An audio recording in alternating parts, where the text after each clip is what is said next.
Yes, class. Hope my voice is audible and my PPT is visible to you.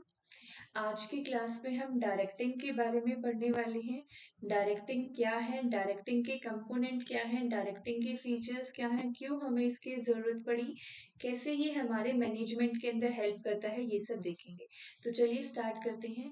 Directing हमारा एक essential function है management का, जिसके अंदर इन्वॉल्व होता है क्या कि गाइड किया जाता है एम्प्लॉयज को, मोटिवेट किया जाता है और उन्हें लीड किया जाता है ताकि वो ऑर्गेनाइजेशंस के गोल को अचीव कर सके। ये है आपका डायरेक्टिंग। डायरेक्टिंग के मेन चार कंपोनेंट आते हैं कि सबसे पहले मोटिवेट करना, as a leadership role, as a leader role play करना, कम्युनिकेट करना, verbal non verbal communication barriers, ये सब हम इसमें पढ़ेंगे। And last one is supervision. Supervision और डायरेक्टिंग में क्या फर्क होता है, बहुत बच्चे कंफ्यूज होते हैं। लास्ट तक बने रहिए, आज आपकी कंफ्यूजन ये क्लियर हो जाएगी। तो चलिए, डायरेक्टिंग क्या है। डायरेक्टिंग एक मैनेजमेंट का फंक्शन है जो वर्क करता है एम्प्लॉय को गाइड करने में ताकि वे ऑर्गेनाइजेशन के गोल को अचीव कर सके। ये एंश्योर करता है कि हमारी कम्युनिकेशन, हमारे लीडिंग और हमारी सुपरविजन वर्कफोर्स एंश्योर करे कि सारे काम हमारे इफेक्टिवली एंड एफिशिएंटली पूरे हों, ताकि हम लिंक कर पाए अलग अलग फंक्शंस को अपनी ऑर्गेनाइजेशन से, ताकि हमारी वेस्टेज ऑफ रिसोर्सेज मिनिमम हो जाए। तो ओवरऑल डायरेक्टिंग क्या है, डायरेक्टिंग में सिर्फ और सिर्फ डायरेक्शन प्रोवाइड करना, कैसे हम बेटर डायरेक्शन प्रोवाइड कर सकते हैं, ये उसके कंपोनेंट है।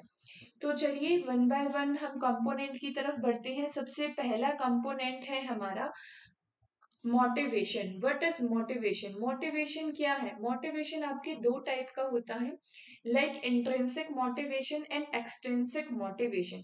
इंट्रिंसिक मोटिवेशन को आप इंटरनल मोटिवेशन कहते हो, एक्सट्रिंसिक मोटिवेशन को आप एक्सटर्नल मोटिवेशन कहते हो। इंट्रिंसिक मोटिवेशन का मतलब क्या है, वो मोटिवेशन जो आपके अंदर खुद है, आपको खुद लगता है कि यस मुझे ये काम करना चाहिए, इनर ड्राइव है, आपकी पर्सनल नीड को सेटिस्फाइड करता है। Whereas on the other side external motivation is like is, बाहर से आपको कुछ फंड मिलने वाला है जिसकी वजह से आप ये काम कर रहे हो, लाइक आपको बोनस मिलेगा इसीलिए आप सेल्स इंक्रीज करने में अपना कंट्रीब्यूशन दे रहे हो, आपको कुछ ना कुछ कमीशन मिलेगा लाइक सेल्स के ऊपर, इसीलिए आप अपना 100% दे रहे हो, इसीलिए आप वो सेल्स करने के लिए मोटिवेट हो। दिस इज एक्सटर्नल मोटिवेशन, जो आपको बाहर से कुछ ना कुछ रिवॉर्ड मिलता है। इंटरनल मोटिवेशन जब आपकी खुद की कोई पर्सनल नीड सेटिस्फाइड होती है। नेक्स्ट, मोटिवेशन के दो टाइप्स और हैं, that is positive motivation and negative motivation.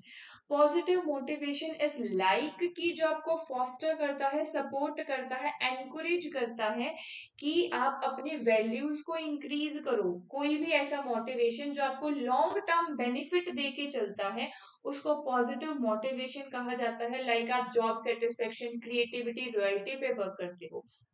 Whereas on the other side may result in short term negative motivation। आपका short term का होता है कि आपको ये काम करना है, आज आपको ये वर्क फिनिश करना है, अदरवाइज आपको जॉब से निकाल दिया जाएगा।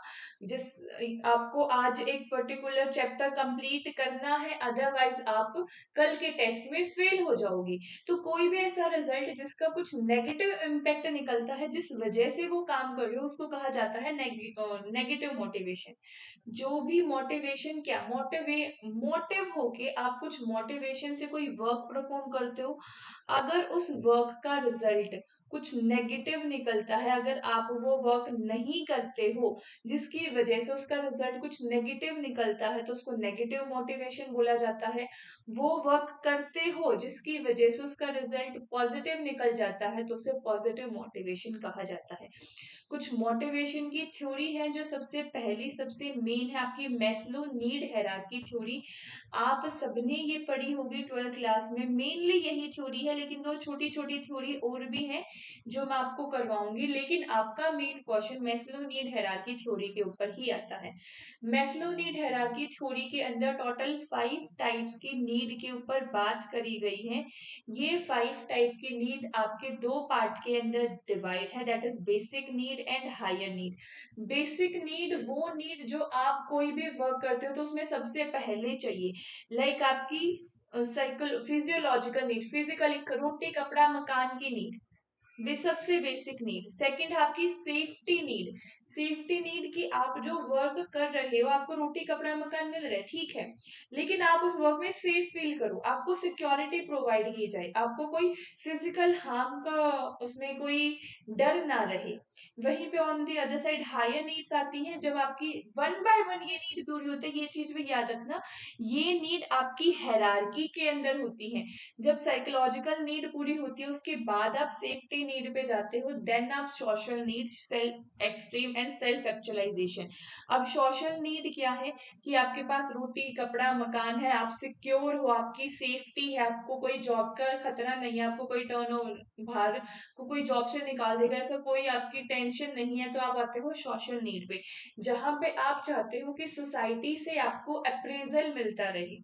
देन आप आते हो एक्सट्रीम। एक्सट्रीम इज लाइक कि आप जो एक्सट्रीम लेवल अपना बेस्ट दे सकते हो, जितना बेस्ट आप खुद की बेस्ट वर्जन बनना, is all about extreme level. At last is self actualisation. Self actualisation के अंदर आप सिर्फ खुद के लिए काम नहीं करते, आप दूसरों के लिए भी काम करते हो, ताकि आपको एक वो इंटरनल खुशी मिल सके। सेल्फ एक्चुअलाइजेशन, अपनी बेस्ट से बेस्ट वर्जन जो दुनिया के काम भी आ सकती है। ये है पूरी Maslow need hierarchy theory. Hierarchy नाम से ही बताया है, सबसे पहले ये need, then second, then this is third and fourth and fifth. ये 5 टाइप की नीड आपके इस थ्योरी के अंदर डिस्कस की गई है। नेक्स्ट है Herzberg's two factor theory. Herzberg two factor theory के अंदर आपकी दो नीड बताई गई हैं, किस दो फैक्टर्स हैं जो आपको मोटिवेट करते हैं, वो है आपके hygiene factor and motivator factor. इसमें सबसे मेन पॉइंट आपको ये याद रखना है, आज के हाइजीन फैक्टर जो हैं, सॉरी, आज के मोटिवेटर फैक्टर्स जो हैं, वो कल के आपके हाइजीन फैक्टर बन जाते हैं। तो ये हाइजीन फैक्टर क्या है? हाइजीन फैक्टर बच्चे वो फैक्टर जो आपको ए वर्क करने के वर्क जिस एनवायरमेंट में करे वहां पे आपको चाहिए ही चाहिए। बेसिक चीजें हैं, आपको सैलरी अच्छी चाहिए, आपको वर्क कंडीशन चाहिए, अब वहां पे पानी की फैसिलिटी होनी चाहिए, वॉशरूम की फैसिलिटी होनी चाहिए। These are basic hygiene factor. Hygiene factor आपको मोटिवेट नहीं करते, लेकिन अगर ये प्रेजेंट नहीं है तो आप डीमोटिवेट डिसेटिस्फाइड जरूर हो जाओगे, आप अनसेटिस्फाइड जरूर हो जाओगे अपने वर्क एनवायरमेंट से। वहीं पे इससे अपोजिट है मोटिवेटर्स फैक्टर। मोटिवेटर्स फैक्टर आपको मेन मोटिवेशन प्रोवाइड करते हैं, लाइक आपको रिकॉग्नाइज किया जाए, आपको best employee of the month का अवार्ड दिया जाए, आपको जॉब अपॉर्चुनिटी दी जाए, आपको फ्यूचर डेवलपमेंट पे ध्यान दिया जाए, आपके करियर डेवलपमेंट में हेल्प करी जाए, आपकी एजुकेशन को अवेयरनेस को इंक्रीज किया जाए। This is all about motivator factors. Next theory है आपकी एमसी ग्योज ने जो दी है, theory X and theory Y. Theory X ये एज्यूम करके चलती है कि एम्प्लॉय बहुत लेजी होते हैं, वो काम करके खुश नहीं होते, उनसे जबरदस्ती काम करवाना पड़ता है। वहीं पे थ्योरी वाई इससे टोटली अपोजिट है कि एम्प्लॉय को फ्री छोड़ दो, वो अपनी एनर्जी के अकॉर्डिंग, अपनी नॉलेज के अकॉर्डिंग एक फ्लेक्सिबल एनवायरमेंट में रह के ज्यादा बेटर वर्क करते हैं, वो सेल्फ मोटिवेटेड होते हैं। तुम्हें जो जरूरत है एज ए लीडर सिर्फ उन्हें फ्री छोड़ने की है, ताकि वो अपने अकॉर्डिंग काम कर पाए, उन्हें उनकी रिस्पॉन्सिबिलिटीज का पता होता है। ये दोनों आपस में अपोजिट है, एक नेगेटिव प्रोस्पेक्टस को देखता है और एक पॉजिटिव प्रोस्पेक्टस को देखता है। ये है हमारी मोटिवेशंस की थ्योरी। नेक्स्ट जो हमारा मेन फैक्टर है वो है हमारा लीडरशिप। तो चलिए आगे लीडरशिप की तरफ बढ़ते हैं। लीडरशिप क्या है? Second most important component of direction, that is leadership. Leadership क्या है? लीडरशिप एक एबिलिटी है जिसके थ्रू आप इन्फ्लुएंस करते हो, दूसरों से काम करवाने की कला है लीडरशिप। आप इन्फ्लुएंस करते हो अदर पर्सन को कि वो अपने गोल्स को अचीव करे। दूसरों को प्रवोक करना एक पॉजिटिव वे में, जोर जबरदस्ती करके नहीं, उनको समझा के, उनको जरूरतें बता के उनको प्रवोक करना कि ये चीज जरूरी तुम्हारे लिए क्यों है और इससे क्या फायदा होगा। This is all about leadership. Leadership दूसरों से काम करवाने की कला है, एक एबिलिटी है जो इन्फ्लुएंस करती है other to work towards the achievement of common goal. सबसे सिंपल, सबसे शॉर्टेस्ट डेफिनेशन। नेक्स्ट है लीडरशिप के स्टाइल। अब लीडरशिप के स्टाइल को याद करते हैं हम बोस से। बोस कितने टाइप का होता है? बोस इज लाइक स्कूल्स के अंदर होती है आपकी टीचर्स। सब्जेक्ट तो आपको सारे पढ़ने हैं, है ना, लेकिन कुछ टीचर ऐसी होती है जो बहुत खड़ूस होती है। कुछ होती हैं जो नॉर्मल की भाई ठीक है पढ़ लेना चाहिए, वो तुम्हें टाइम टू टाइम बताती रहती हैं। और एक होती है जो तुम्हारे साथ बिल्कुल फ्रेंडली मिलके एकदम बढ़िया तरीके से तुम्हें बिठाती है, समझाती है बेटा बेटा बेटा बेटा करके। ये टीचर्स के तीन टाइप्स होते हैं मेनली। यही तीन स्टाइल है आपकी लीडरशिप की। फर्स्ट है ऑटोक्रेटिक। ऑटोक्रेटिक इज लाइक एक ऐसा स्टाइल जिसमें टीचर खड़ूस होती है। ऑटोक्रेटिक स्टाइल के अंदर आपको बॉस ऑर्डर देगा और आपको उस ऑर्डर को फॉलो करना है जस्ट। आप अपना कोई डिसीजन नहीं दे सकते, आप अपना कोई सजेशन नहीं दे सकते। ये यूनिलेटरल है, एक तरफ से डिसीजन आता है बिना सामने वाले की कंसल्टेंट से, बिना उससे पूछे हुए। यहाँ पे सिर्फ आपको वो ऑर्डर दिया और आपने वो काम कर दिया। ये सुटेबल कहाँ है? सुटेबल वहां है जहां आपको क्विक डिसीजन लेने हैं, सिंपल रूटीन वर्क होता है। सुटेबल वहां है जहां आपके एम्प्लॉयज के अंदर जो है वो स्किल की कमी है, स्किल नहीं है उनके पास, उनके अंदर डिसीजन लेने की एबिलिटी नहीं है, कैपेसिटी नहीं है। तो हर एक चीज के कुछ एडवांटेज एंड डिसएडवांटेज होते हैं। खड़ूस टीचर के भी कुछ एडवांटेज हो सकते हैं कि वो आपको बढ़िया तरीके से करियर डेवलपमेंट में हेल्प करती हैं। तो सेम इसी तरीके से ऑटोक्रेटिक के अंदर क्विक डिसीजन होते हैं, क्लियर इंस्ट्रक्शन एंड रिस्पॉन्सिबिलिटी बता दी होती है, कंफ्यूजन नहीं रहता, डुप्लीकेशन ऑफ वर्क नहीं होता, रिसोर्सेस का वेस्टेज नहीं होता एंड सो ऑन। वहीं पे डिसएडवांटेजेस खड़ूस टीचर से, जैसे तुम डर के रहते हो, तुम उनके सामने बोल नहीं पाते हो, तुम्हारी क्रिएटिविटी और इनोवेशन नहीं आता है, एम्प्लॉयज का मोरल डाउन हो जाता है, वो पढ़ के खुश नहीं होते, फिर उन्हें लगता है कि खड़ूस टीचर है, पढ़ा नहीं जाता। Then these are all. Next style है आपका second, democratic leadership. Democratic leadership is like जहां पे टीचर आपसे पूछता है बेटा समझ में आया। इज लाइक डेमोक्रेटिक स्टाइल, यहाँ पे आपको एनकरेज किया जाता है कि आप पार्टिसिपेट करो, आप बताओ, आप अपना डिसीजन प्रोसेस के अंदर सामने वाले के वैल्यूज को, उसके ओपिनियन को जहाँ पे एक वैल्यू प्रोवाइड करते हो, उनसे सजेशन लेते हो। This is all about democratic leadership style. ये कैसे वर्क करता है? ये वर्क करता है in creative task and team based work. इसके अंदर देखा जाता है डाइवर्सिफाइड आइडिया एंड फीडबैक के तौर पे आपको ये भी पता चलता है कि आपके एम्प्लॉयज की नॉलेज कितनी है, फ्यूचर में आप किस एम्प्लॉय को कितनी पावर दे सकते हो, क्या क्या किसकी रिस्पॉन्सिबिलिटीज फिक्स होनी चाहिए एंड सो ऑन। इसके कुछ एडवांटेज हैं कि हाई एम्प्लॉय सेटिस्फेक्शन होती है, वो एंगेज्ड रहते हैं वर्क में बहुत बढ़िया तरीके से, बेटर टीम कोलैबोरेट कर पाते हैं, इनोवेटिव आइडिया ला पाते हैं, सभी के एक ग्रुप के अंदर आपका काम होता है एंड सो ऑन। डिसएडवांटेज है कि डिसीजन मेकिंग लॉन्ग हो जाती है, सबसे पूछ पूछ के काम करना पड़ता है, सुटेबल नहीं है जहां पे आपको अर्जेंट डिसीजन लेना हो। नेक्स्ट है आपका last style, that is free laissez faire style of leadership, जहां पे आपको फ्रीली छोड़ दिया जाता है, जैसा आपको अच्छा लगे उस तरीके से काम करो। लीडर बोलता है मेरे को चाहिए सिर्फ रिजल्ट, मेरे को चाहिए सिर्फ रिजल्ट, जैसा तुम्हें अच्छा लगता है तुम वैसे काम कर सकते हो, हमें कोई प्रॉब्लम नहीं है, मेरे को रिजल्ट से मतलब है। आपको टोटली सारी अप्रोचेस जिस भी तरीके से आप बेटर फील करते हो वैसे काम करो, कंफर्टेबली काम करो। ये वहां यूज होता है जहां पे एम्प्लॉयज के पास नॉलेज है, कैपेबिलिटी है, काम को करने की, डिसीजन मेकिंग की स्किल्स है। इससे आपको एक क्रिएटिव एनवायरनमेंट देखने को मिलता है, फ्रीडम मिल जाती है, तो आप बहुत एम्प्लॉय का मॉरल हाई रहता है काफी, वो अपनी जॉब से सेटिस्फाइड काफी रहते हैं, वो क्रिएटिविटी एंड इनोवेशन में बेटर वर्क करते हैं।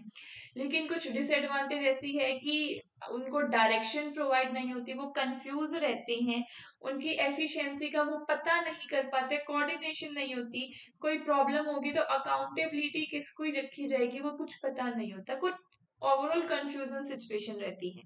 तो ये है आपका लीडरशिप के स्टाइल। हमने अभी तक दो कंपोनेंट के बारे में देखा, लीडरशिप का मोटिवेशन एंड लीडरशिप। अब थर्ड कंपोनेंट, सॉरी, डायरेक्टिंग के दो कंपोनेंट, थर्ड कंपोनेंट की तरफ चलते हैं जो कि है कम्युनिकेशन। कम्युनिकेशन क्या है? कम्युनिकेशन एक मीडियम है जिसके थ्रू हम अपने थॉट्स को सामने वाले तक रख पाते हैं। ये एक मीडियम है जहां जिसमें हम अपने आइडियाज को, मैसेजेस को ट्रांसफर करते हैं from one person to another.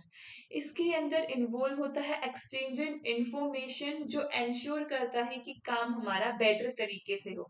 Communication की जरूरत है क्योंकि डिसीजन मेकिंग करनी है, कॉन्फ्लिक्ट नहीं होना चाहिए। मोटिवेशन के लिए, एक बेटर कोऑर्डिनेशन के लिए कम्युनिकेशन की जरूरत पड़ती है। तो कम्युनिकेशन इफेक्टिव डिसीजन में, कोलैबोरेशन एंड कोऑर्डिनेशन में, एम्प्लॉय को मोटिवेट करने में, कॉन्फ्लिक्ट को रिजॉल्व करने में, एक बेटर रिलेशनशिप एस्टेब्लिश करने में और इनोवेशंस को फैसिलिटेट करने में हमारी हेल्प करता है। मेनली आपके दो टाइप्स के कम्युनिकेशन होते हैं, that is verbal communication and non verbal communication. Verbal communication जहां आप वर्ड्स का यूज करते हो, words in written form and in verbal form. Words आपके रिटन में भी हो सकते हैं और ऑरल भी हो सकते हैं। तो verbal communication involve words and language to exchange information. Verbal communication आपका फेस टू फेस हो सकता है, फोन पे हो सकता है, मीटिंग्स में हो सकता है एंड ऑल। एडवांटेजेस क्या है? क्विक है, कंफ्यूजन कम रहती है, क्लैरिफिकेशन अच्छी होती है, इफेक्टिव वर्क होता है, इमीडिएट फीडबैक मिल जाता है, तभी बात करें, तभी की तभी फीडबैक मिल गया। डिसएडवांटेजेस क्या है? लीड करता है मिसअंडरस्टैंडिंग को, लाइक अगर सिमिलर सिमिलर सी टर्म है तो मैं समझ नहीं पाता, मैसेज कई बार एक तरफ से अनक्लियर रहता है, काफी लेंथी कम्युनिकेशन बन जाती है एंड सो ऑन। नेक्स्ट है नॉन वर्बल। नॉन वर्बल वो कम्युनिकेशन जिसके अंदर आपकी बॉडी लैंग्वेज का यूज होता है, आपके वर्ड्स का यूज नहीं होता। जैसे आपको क्लास में टीचर सामने पढ़ा रही है, आप अच्छे से श्योर करो, टीचर की नजरें आपको ये बता देती हैं कि टीचर गुस्से में है। This is non verbal communication including your body language, your facial expression, your posture, eye contact and so on. Example वही body posture, facial expression, smile कर रहे हो तो खुश हो, अगर आंखों में पानी है तो नाराज हो, गुस्सा हो, हैंड गेस्टर्स की आप किसी चीज को पॉइंट करके बताते हो तो पॉइंट करना भी आपका एक तरीके का कम्युनिकेशन है। एडवांटेजेस क्या है? Complicate verbal communication provide emphasise, बहुत कॉम्प्लिकेशंस आती हैं इसमें। वर्बल कम्युनिकेशन में तो सीधा बता दो, आंख दिखा रहा हो, वो आंख किस टाइप से दिखा रहे हो उसका कई बार मीनिंग क्लियर नहीं होता। आप हेल्प करते हो, इसके अंदर आप इमोशंस अपने दिखा सकते हो, कई बार वर्ड्स कुछ और होते हैं, इमोशंस कुछ और होते हैं। तो नॉन वर्बल कम्युनिकेशन को बेटर माना जाता है इमोशंस के तौर पे। अगर आपके वर्ड्स ऐसे हैं, नहीं मुझे कोई फर्क नहीं पड़ता, लेकिन आपका फेस एक्सप्रेशन ऐसा बता रहे हो कि आप मेरी इस हरकत से नाराज हो, तो वो वर्ड्स को इंपॉर्टेंस ना दी जाके आपके फेस एक्सप्रेशन को ज्यादा इंपॉर्टेंस दी जाती है, सामने वाले को पता चल जाता है कि आप नाराज हो। मिस इंटरप्रिटेट हो जाता है कई बार कल्चर्स की वजह से, और लिमिटेड कन्वे होता है हमारे इमोशंस का, बहुत लिमिटेड नहीं हो पाता। अब वर्बल कम्युनिकेशन में आपका रिटर्न आता है एंड आपका ओरल विजुअल कम्युनिकेशन आता है एंड आपका ओरल कम्युनिकेशन आता है। रिटर्न में आप लिख के बताते हो, ईमेल्स के थ्रू, रिपोर्ट के थ्रू, लेटर्स के through. Advantage disadvantage of course आप रीड कर सकते हो। विजुअल के अंदर आप किसी फोटो से, कुछ प्रेजेंटेशन से, फ्लो चार्ट से, डायग्राम से बताते हो, लेकिन वर्ड्स तो इसमें भी यूज हुए ना, दैट्स वाई ये वर्बल कम्युनिकेशन है। अभी तक हमारा बचा है एक लास्ट, सुपरविजन। सुपरविजन भी हमारा एक इम्पोर्टेंट कंपोनेंट है जिसके अंदर हम ये देखते हैं, सुपरविजन इज लाइक, विजन मतलब क्या होता है? विजन मतलब आपका आईसाइट, विजन को आप कह सकते हो, विजन मतलब देखना कह सकते हो मैं, विजन का मतलब देखना कह सकते हैं आप, जी बिल्कुल कह सकते हैं। सुपर मतलब ऊपर सुपर मतलब ऊपर। तो सुपरविजन क्या है? ऊपर से देखना कि काम ढंग से हो रहा है या नहीं, निगरानी रखना होता है supervision. Supervision is a process of overseeing the activities of employee, जो एंश्योर करता है कि आप टास्क को इफेक्टिवली परफॉर्म कर रहे हो ऑर्गेनाइजेशन के गोल को अचीव करने के लिए। सुपरविजन एक क्रिटिकल एलिमेंट है मेरे मैनेजमेंट का, जो मेरी day to day, remark my words again, day to day चीजों को, ऑपरेशंस को स्मूथली कैरी करने में हेल्प करता है। डायरेक्टिंग आपका लॉन्ग टर्म होता है, केस स्टडी में बहुत हेल्प करेंगी ये चीजें। सुपरविजन की जगह तुम डायरेक्टिंग करके आते हो, डायरेक्टिंग की जगह सुपरविजन। सुपरविजन को ध्यान से समझ लेना। सबसे पहले सुपरविजन आपका शॉर्ट टर्म के लिए होता है, डे टू डे ऑपरेशन के लिए होता है। डायरेक्टिंग आपका लॉन्ग टर्म के लिए होता है, फ्यूचर डायरेक्शन भी आपको बताता है। डायरेक्टिंग के अंदर आप सिर्फ देखते हो, और सॉरी, सुपरविजन के अंदर सिर्फ आप ऊपर से देखते हो कि काम ढंग से हो रहा है या नहीं, लेकिन डायरेक्टिंग के अंदर आप पूरा डिसीजन लेते हो कि काम हो रहा है तो क्यों नहीं हो रहा, मोटिवेशन की कमी कहाँ पे है, कहाँ हम मैसेज को ढंग से ट्रांसमिट नहीं कर पा रहे, जो काम में कमी आ रही है, एंड सो ऑन। तो क्या क्या काम करता है सुपरविजन? सुपरविजन प्लान को, वर्क को प्लान करने में काम करता है, इंस्ट्रक्शंस को प्रोवाइड करने में हेल्प करता है, इंस्ट्रक्शन देने में प्रोवाइड हेल्प करता है, मॉनिटर करता है परफॉर्मेंस को, वो देखता है कि कितने टाइम के अंदर आप कितना काम कर रहे हो, कैसा काम कर रहे हो, फीडबैक प्रोवाइड करता है, प्रॉब्लम्स को सॉल्व करने में हेल्प करता है। अगर ये दिख रहा है कि आप ढंग से काम नहीं कर रहे हो, तो आपको ट्रेनिंग और डेवलपमेंट प्रोवाइड करी जाती है, या फिर कोई न्यू एम्प्लॉय आता है उसकी ट्रेनिंग एंड डेवलपमेंट में हेल्प करता है। एनफोर्स करता है कि आप डिसिप्लिन में रह के काम करो, रूल रेगुलेशन के साथ काम करो। जब आपको ये पता होता है कि बॉस सिर पे बैठा और वो देखने लग रहा है, तो तुम डिसिप्लिन में, रूल्स में बैठ के काम करते हो। लास्ट है मोटिवेटिंग एम्प्लॉय, एम्प्लॉय को मोटिवेट करते हो, सुपरविजन होगा तो आपको एनकरेज किया जाएगा, अगर आप कुछ बेटर वर्क करते हो तो आपको मोटिवेट भी किया जाएगा, तो ये आपके मोटिवेशन में भी हेल्प करता है। तो कैसे कैसे हमारा सुपरविजन डायरेक्टिंग में काम करता है? इफेक्टिव सुपरविजन के लिए क्या जरूरी है कि आपका लीडरशिप का तरीका बेस्ट होना चाहिए। ऐसा नहीं है कि आपके एम्प्लॉयज के पास बहुत बढ़िया स्किल है, वो आपसे भी बेटर डिसीजन ले सकते हैं, लेकिन आप ऑटोक्रेटिक स्टाइल लेके बैठे हो, आपने उनको ये अथॉरिटी ही नहीं दी, ये पावर ही नहीं दी कि वो डिसीजन भी ले पाए। वहीं पे अगर अपोजिट है कि आपके एम्प्लॉयज के अंदर कोई नॉलेज स्किल नहीं है और आपने उनको लिजर्ड फेयर दे दिया, तो वो तो सारा कबाड़ा कर देंगे। नेक्स्ट आपका कम्युनिकेशन स्किल। इफेक्ट सुपरविजन आपका बेटर जब होगा जब आपका कम्युनिकेशन का तरीका क्लियर, क्रिस्टल क्लियर फीडबैक के साथ होना चाहिए कि तुम्हारी यहाँ गलती है तो क्यों है, तुमने यहाँ बेटर किया तो कैसे किया। प्रॉब्लम सॉल्विंग एबिलिटी होनी चाहिए आपके सुपरवाइजर के अंदर, हमेशा डिसीजन मेकिंग स्किल होनी चाहिए। शांति से काम लो, पेशेंस के साथ वर्क करो, थोड़ी सी एम्पैथी रखो, टाइम को मैनेज करके चलो, कॉन्फ्लिक्ट रिजॉल्व करने में फेयर, काम को फेयरनेस और ऑब्जेक्टिव के साथ करने में हेल्प करता है। तो क्या क्या हमारे चैलेंजेस आते हैं सुपरवाइज करने के अंदर, कि एम्प्लॉय रिस्ट्रिक्ट करते हैं, एम्प्लॉय नहीं चाहते कि हमेशा उनके ऊपर कोई बैठा रहे। एक बैलेंस बनाना होता है कंट्रोल और ऑटोनॉमी के अंदर। अगर आप सुपरवाइज करो तो सुपरविजन का मतलब ये नहीं होता कि आप उनको कंट्रोल में करके रखो। सुपरविजन इज लाइक कि बस देखना, कि गलत कर रहे हो तो सही बता देना, लेकिन कई बार ये हो जाता है कि एम्प्लॉयज को ये लगता है कि यहाँ पे बहुत ज्यादा कंट्रोल कर रहे हैं। तो एक बैलेंस बनाना चाहिए ऑटोनॉमी और कंट्रोलिंग के अंदर। मैनेज करनी चाहिए डाइवर्सिफाइड टीम। कई बार हो जाता है कुछ बैकग्राउंड कॉन्फ्लिक्ट हो जाते हैं आपके एम्प्लॉयज और एम्प्लॉयर के, या फिर आपका कुछ बिहेवियरल इश्यूज आ जाते हैं, हर किसी का बिहेवियर मैच नहीं होता। हो सकता है दोनों पर्सन, एम्प्लॉयज और आपका एम्प्लॉयर, दोनों पर्सन आपके ऑर्गेनाइजेशन के लिए इंपॉर्टेंट हो, लेकिन उनके बिहेवियर कॉन्फ्लिक्ट अराइज हो जाती हैं। टाइम मैनेजमेंट में थोड़ी सी दिक्कत प्रोवाइड कर सकता है, हैंड कॉन्फ्लिक्ट को हैंडल करने में प्रॉब्लम अराइज हो सकती है यहाँ पे, एंड सो ऑन। लास्ट है इंपॉर्टेंस क्या है जिसके थ्रू हम इफेक्टिव डायरेक्शन प्रोवाइड कर सकते हैं, प्रोडक्टिविटी को इंक्रीज करके, एम्प्लॉयज के डेवलपमेंट में अचीव करके गोल्स को, और पॉजिटिव वर्क एनवायरमेंट प्रोवाइड करके हमारी डायरेक्टिंग बेटर हो सकती है। तो क्या क्या इंपॉर्टेंस है डायरेक्टिंग के, ये सारे। ओवरऑल चैप्टर को एंड करते हुए कंक्लूजन की तरफ बढ़ते हैं। कंक्लूजन के अंदर हमने डायरेक्टिंग के बारे में देखा है कि ये एक बहुत इंपॉर्टेंट फंक्शन है। इसके अंदर लीडिंग, मोटिवेशन, गाइड किया जाता है एम्प्लॉयज को उनके गोल्स को अचीव करने में। चार इंपॉर्टेंट कंपोनेंट है आपके डायरेक्टिंग के, इन्हीं कंपोनेंट को मिला के आपकी डायरेक्शन बेटर बनती है। फाइनल थॉट ये है, effective directing not only improve organisation performance but also enhance employee satisfaction, result of successful organisation and created dynamic work environment. Hope so आप सबको समझ में आया होगा। अगर किसी भी स्टूडेंट का कोई डाउट है तो ऑफ कोर्स आप पूछ सकते हो। लास्ट तक आप मेरे साथ बने रहे उसके लिए थैंक यू सो मच।